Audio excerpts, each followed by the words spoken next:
Assalamualaikum warahmatullahi wabarakatuh. Perkenalkan, nama saya Ablisar Samad, peserta Latsar CPNS tahun 2022, Angkatan Pertama, Kelompok 2, nomor peserta 13, Kabupaten Tanah Laut, Provinsi Kalimantan Selatan. Dalam kesempatan kali ini, saya akan memaparkan pengalaman pembelajaran pada pelatihan CPNS tahun 2022 ini dengan menggunakan dua metode, sinkronis dan asinkronis.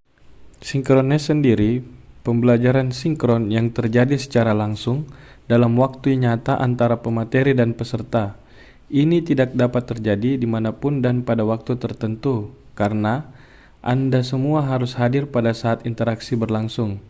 Metode ini paling mendekati pengalaman kelas tradisional. Kelas tradisional atau tatap muka secara langsung. Kemudian, adapun keuntungan dari metode sinkronis ini, yang pertama interaktif. Kita dapat belajar secara aktif antara sesama peserta maupun ke pemateri. Yang kedua, kita dapat mengajukan tanggapan maupun pernyataan secara langsung kepada pemateri. Kekurangannya, satu, kerangka waktu. Karena pembelajaran sinkron mengharuskan semua orang untuk mendengarkan pada waktu yang sama, seluruh kelas atau seluruh peserta harus online pada waktu bersamaan. Yang kedua, persyaratan teknis. Untuk mendapatkan pengalaman belajar sinkron yang sukses, kita harus memiliki koneksi internet yang tepat dan baterai yang telah diisi sebelumnya. Ini berarti kita harus berada di rumah, terhubung ke WiFi. Jika kita sedang dalam perjalanan, ini mungkin akan menjadi masalah untuk online. Selanjutnya, metode pembelajaran asinkronis atau metode pembelajaran yang tidak terjadi secara langsung dan tidak interaktif. Itu bisa terjadi kapanpun Anda mau, dimanapun Anda mau. Keuntungannya, fleksibilitas. Kita dapat mengakses konten kapanpun kita mau, dimanapun, dan tidak perlu berada di ruangan yang tenang dengan kondisi yang sempurna. Belajar dengan kemampuan diri sendiri. Kita dapat mencari materi secara mandiri. Yang ketiga, banyak pilihan. Ada banyak pilihan konten yang jika kita ingin mengetahui lebih banyak tentang topik tertentu, cukup kita telusuri dari web untuk mendapatkan jawabannya. Kekurangannya, impersonal. Meskipun pembelajaran asinkron memiliki banyak keuntungan, untuk hal kolaboratif dan motivatif akan kurang karena tidak dapat langsung menerima umpan balik dari pemateri. Yang kedua, membutuhkan disiplin. Jika kita ingin belajar hal baru atau yang lebih banyak dari sebelumnya, kita harus berasal dari motivasi diri sendiri.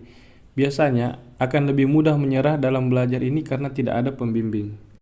Selanjutnya, dari pembelajaran asinkronis yang agenda 2 ini, kita mempelajari tentang berakhlak, yaitu kepanjangan dari berorientasi pelayanan, akuntabel, kompeten, harmonis, loyal, adaptif, dan kolaboratif.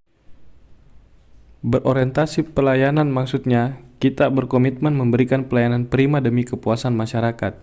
Akuntabel, kita bertanggung jawab atas kepercayaan yang diberikan. Kompeten, kita harus belajar dan mengembangkan kapabilitas.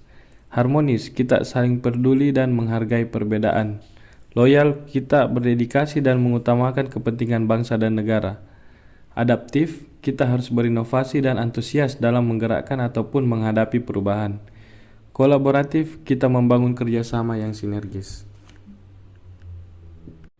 Adapun panduan perilaku berakhlak, pertama berorientasi pelayanan, memahami dan mematuhi kebutuhan masyarakat, ramah, cekatan, solutif, dan dapat diandalkan, melakukan perbaikan tiada henti. Akuntabel, melaksanakan tugas dengan jujur, bertanggung jawab, cermat, disiplin, dan berintegritas tinggi. Menggunakan kekayaan dan barang milik negara secara bertanggung jawab, efektif, dan efisien, tidak menyalahgunakan kewenangan jabatan.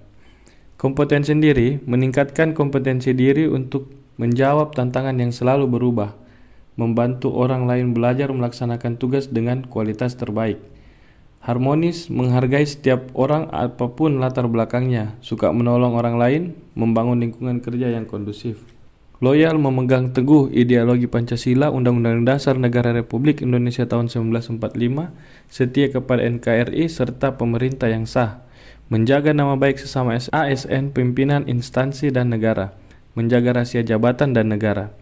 Adaptif, cepat menyesuaikan diri menghadapi perubahan, terus-menerus berinovasi dan mengembangkan kreativitas. Bertindak proaktif.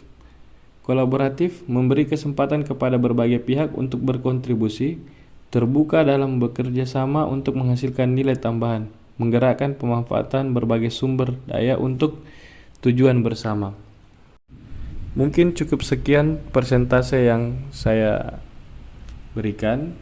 Akhir kata, billahi taufiq wal hidayah. Assalamualaikum warahmatullahi wabarakatuh.